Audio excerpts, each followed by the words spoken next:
Olá, querido amigo, querida amiga, seja bem-vindo mais uma vez ao canal Lição e Salvação. Aqui nós estudamos a Palavra de Deus, a Bíblia, e nós temos o nosso guia de estudos, o nosso manual, né? Que é a lição da Escola Sabatina, que nos encaminha então para esse estudo aprofundado da Bíblia, das Sagradas Escrituras. Esse estudo, como falei ontem na introdução, ele é dividido por trimestres e nós estamos aqui agora neste trimestre, que compreende os meses de julho, agosto e setembro, estudando o que Paulo escreveu para a igreja em Éfeso, ou a sua carta aos Efésios, que está lá no Novo Testamento. E é realmente um privilégio podermos estudar a Palavra de Deus e nos aprofundarmos aí nessas temáticas, né? Essa semana estamos aqui na lição de número 4, e temos aí como título, né, Como Deus nos resgata. Como Deus nos resgata. E hoje, especificamente, dia 16 de julho, vamos estar estudando aqui no domingo a respeito da questão de mortos e enganados por Satanás. Mortos e enganados por Satanás. Eu queria começar mencionando para você a pergunta que a lição nos traz aqui. Ela diz assim: qual é a ideia principal sobre o que Jesus fez por nós? Nós encontramos aí a resposta em uma seção da carta de Paulo, que está aqui no capítulo 2, versos 1 a 10.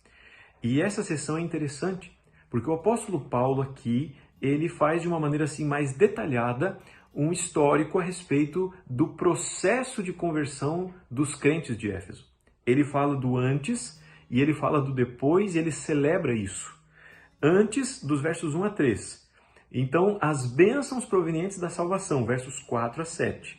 E ele celebra tudo isso a partir ali do verso 8 até o verso 10. Nós poderíamos resumir essa sessão no verso 5, que inclusive faz parte do nosso verso central aí da semana, né? O verso para memorizar. Lembra do desafio, tenta decorar aí esse texto. Eu ainda não consegui, mas espero até o final da semana estar afiado aí nesse texto, né? Que é o verso 4 e 5. Mas eu queria ler com você o verso 5 aqui de Efésios, capítulo 2, se você quiser acompanhar na sua Bíblia. A palavra de Deus nos diz assim: E estando nós mortos em nossos delitos, passado, aí vem a bênção, né? Deus nos deu vida juntamente com Cristo.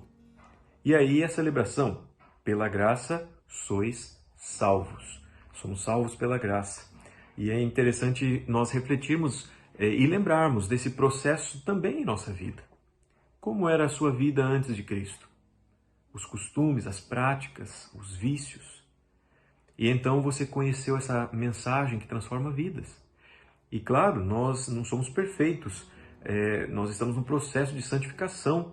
Em breve, quando Cristo voltar, aí vem a glorificação. Aí sim vamos viver o lado perfeito da história.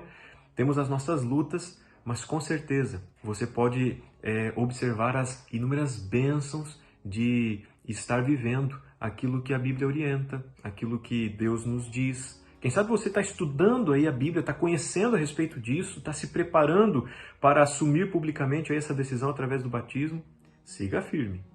Paulo aqui ele vai nos dizer também a respeito dessa triste realidade do antes. Por isso a lição fala, mortos e enganados por Satanás. Essa é a condição de pessoas que ainda vivem longe de Deus, que não escolheram o plano da salvação, ou que ainda não tiveram a oportunidade de se entregar por completo aos braços de Jesus.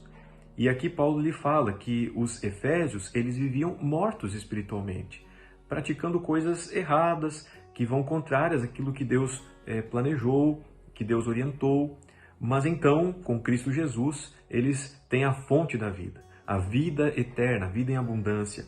E quando Paulo reflete sobre o passado, a lição nos traz aqui, ele identificou duas forças externas que os dominaram. A primeira delas era chamado de o curso deste mundo. Está ali no verso 2 do capítulo 2 de Efésios. E esse curso do mundo representa os costumes, o comportamento da sociedade que havia lá em Éfeso, e que desfigurava a vida humana em rebelião contra Deus. Então, hoje também temos os costumes, as práticas da sociedade que muitas vezes desafiam aquilo que Deus está dizendo, e isso pode realmente dominar as pessoas. se elas não derem chance ao trabalho do Espírito Santo, né? E a outra força externa que dominou aquele pessoal lá em Éfeso foi também chamado de o príncipe da potestade do ar.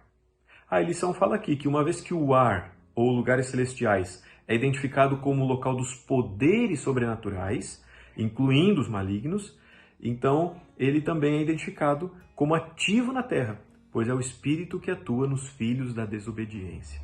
Bom, nós temos que cuidar com aquilo que tem nos influenciado, que possamos realmente dar voz ao Espírito Santo, porque ele fala e trabalha em nosso coração e nossa mente, para que a gente realmente viva de acordo com aquilo que Deus quer para nós. E se de repente estou falando para alguém neste dia que está começando esta jornada, lembre-se que a Bíblia fala que Deus não leva em conta os tempos de ignorância. E apesar de estar fazendo muitas vezes práticas erradas, contrárias àquilo que Deus nos diz, hoje é tempo de você poder então fazer aquilo que é certo, conhecer, estudar, se aprofundar e viver a alegria que é realmente o plano de Deus para a sua vida, que a gente encontra aqui na Bíblia, na Palavra de Deus. Por isso, vamos continuar estudando. Nós vamos nos aprofundar ainda mais nessa temática da salvação. E eu queria deixar com você aqui a última pergunta, né? Que a lição nos traz, é uma pergunta pessoal, diz assim: o que esses versos ensinam sobre a realidade do grande conflito? Como ter consolo e esperança sabendo que Jesus venceu e que podemos compartilhar de sua vitória? É reconfortante saber que apesar da minha condição de morto espiritualmente, de nascimento por ser pecador, eu tenho vida e vida em abundância quando aceito a Cristo Jesus como meu Salvador e Senhor pessoal.